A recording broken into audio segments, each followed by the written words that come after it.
Mister ladies viewers அனைவருக்கும் அன்பான வணக்கங்கள். நான் உங்கள் டாக்டர் ராஜலட்சுமி, சித்த மருத்துவர். ஸோ இந்த பதிவில் எதை பற்றி பார்க்க போறோம் அப்படின்னா கொழுப்பு கட்டி.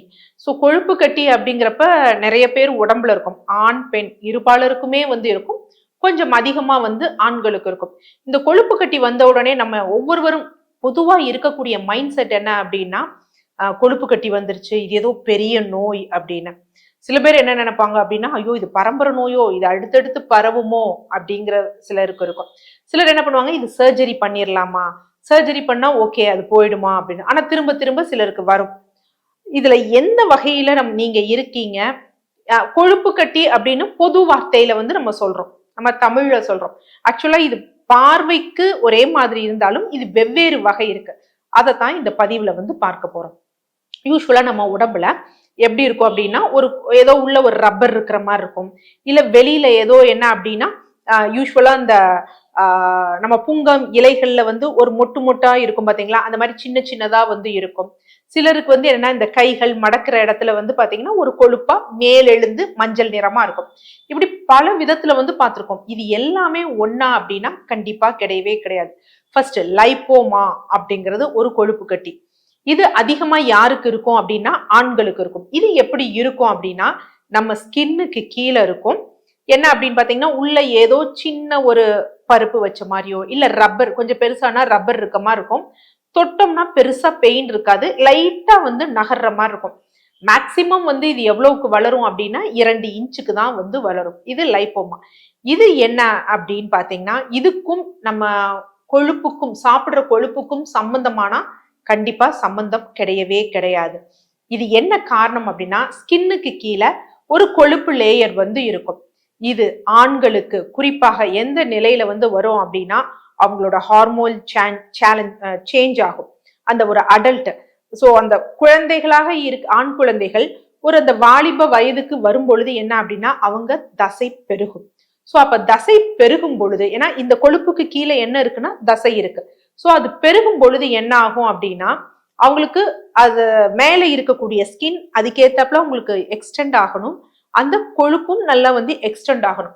அப்படி முடியாத பொழுது என்ன அப்படின்னா, சில சமயம் ஒரு டேர் மாதிரி ஏற்பட்டு அங்க கொழுப்புகள் அப்படியே கட்டி கட்டியா இருக்கும்.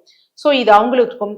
அதிகமா மசில் ஆக்டிவிட்டி பண்றவங்களுக்கு இருக்கும், ஜிம்க்கு போறவங்களுக்கு இருக்கும். சோ அதனாலதான் குறிப்பாக ஆண்களுக்கு எண்ணெய் தேய்த்து முழுகிறது ரொம்ப முக்கியம். அது மாதிரி ஜிம் ஆக்டிவிட்டி இருக்கிறவங்களும் யூஸ்வலா எண்ணெய் தேய்த்து கொள்ளக்கூடிய காரணம் என்ன அப்படின்னா, அது ஈவன் ஸ்ப்ரெட்டிங்கா இருக்கணும் அப்படின்னு. இது பரம்பரை சார்ந்து வரக்கூடியது இல்லை. எனக்கு இருக்கு அடுத்தவங்களுக்கு இனி வருமா அப்படிங்கறதெல்லாம் ரேரா தான் இருக்கும். மோஸ்ட் ப்ராபப்லி இது பரம்பரையா வராது. சோ இந்த மாதிரி இருக்கிறதுக்கு என்ன தீர்வு அப்படின்னா, சில பேர் அறுவை சிகிச்சை பண்ணிக்குவாங்க. ஏன்னா இளம் வயது அந்த வாலிப வயதுல இருக்கக்கூடிய ஆண்கள்னால ரொம்ப ஒரு மாதிரி ஃபீல் பண்ணி அழகுக்காக என்ன பண்ணுவாங்கன்னா அது சர்ஜரி பண்ணுவாங்க. ஆனா பண்ணா பாத்தீங்கன்னா அடுத்து சில இடங்கள்ல வர ஆரம்பிக்கும். ஏன்னா இங்க ஒரு இடத்துல சர்ஜரி பண்ணும், பட் அதோட கிழிசல் அப்படியே போகும்பொழுது பல இடங்கள்ல வரும். சோ இதற்கு ஃபர்ஸ்ட் விஷயம் என்னன்னா, ஒரு இடத்துல வந்துருச்சுன்னா ஓகே நீங்க ஆக்டிவிட்டியை பண்ணுங்க, ஆனா எண்ணெய் தேய்த்து இந்த மசாஜ் பண்றது இருக்கு பாத்தீங்களா, எண்ணெய் தேய்த்து குளிக்கிறோம் அது ரொம்ப முக்கியம். சோ அந்த மாதிரி பண்ணும் பொழுது இது என்ன பண்ணும்னா அதிகம் வராமல் தடுக்கப்படும். அடுத்து இது இருக்கக்கூடிய இடங்கள் எப்படி இருக்கு, கொஞ்சம் சில இடங்கள்ல தான் இருக்கு அப்படின்னா டாபிக்லாம் நம்ம அப்ளை பண்றதுக்கு நல்ல ஒரு அப்ளிகேஷன் என்னன்னா விளக்கெண்ணெய். சோ விளக்கெண்ணெயோட மஞ்சள் கலந்து அதனுடன் நம்ம ஃபிளாக்ஸீட் இருக்கு பாத்தீங்களா, அந்த பொடியும் கருஞ்சீரக பொடியும் நல்லா கலந்துக்கணும். கலந்துட்டு என்ன பண்ணணும்னா, நாயுருவி இலை இருக்கு பாத்தீங்களா, அந்த நாயுருவி இலையில தடவிட்டு, சின்னதா இருந்ததுன்னா நாயுருவி இலையில தடவி அந்த இடத்துல லைட்டா சூடு பண்ணி அந்த இடத்துல வைக்கலாம். சின்னதா இருந்ததுன்னா, கொஞ்சம் பெருசா இருந்ததுன்னா நாயுருவி இலை இல்லாமல் இதை மட்டும் லைட்டா சூடு பண்ணி தடவிட்டு வந்தோம் அப்படின்னா கொஞ்சம் கொஞ்சமாக, ஏன்னா இது என்கேப்சுலேட்டட் ஆயிருக்கும். சோ அப்ப என்னன்னா ஃபர்ஸ்ட் அந்த உயரமா இருந்தது அமுங்க ஆரம்பிக்கும், அப்படியே கொஞ்சம் மெதுவா இதாக ஆரம்பிக்கும். இது லைப்போமா இருக்கிறவங்களுக்கு நம்ம ஃபாலோ பண்ணக்கூடிய ஒரு விஷயம், கொழுப்பு கட்டி. அடுத்து என்ன அப்படின்னு பாத்தீங்கன்னா நியூரோஃபைப்ரோமா.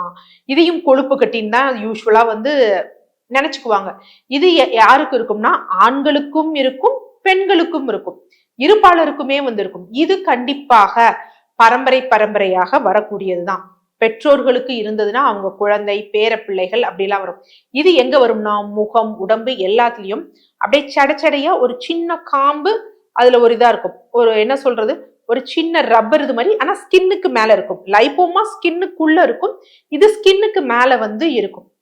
ஸோ இந்த மாதிரி ஆரம்ப ஸ்டேஜ்ல வர ஆரம்பிச்சிருச்சுன்னா நல்லா ஒண்ணு புரிஞ்சுக்கோங்க.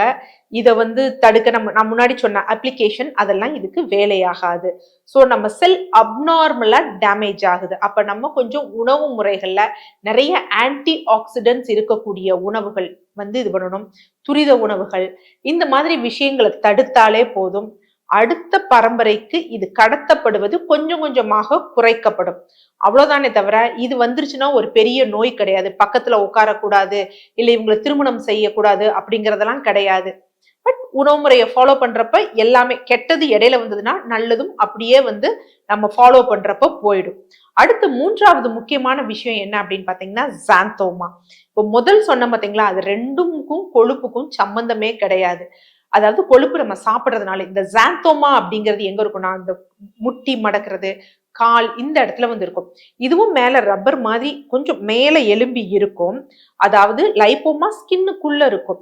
நியூரோஃபைப்ரமோ ஒரு சின்ன காம்போட மேல இருக்கும். இது எப்படின்னா மேல ஸ்கின்னுக்கு மேல அப்படி ஜஸ்ட் எலும்பி வந்து இருக்கும், மஞ்சள் நிறத்தில் இருக்கும்.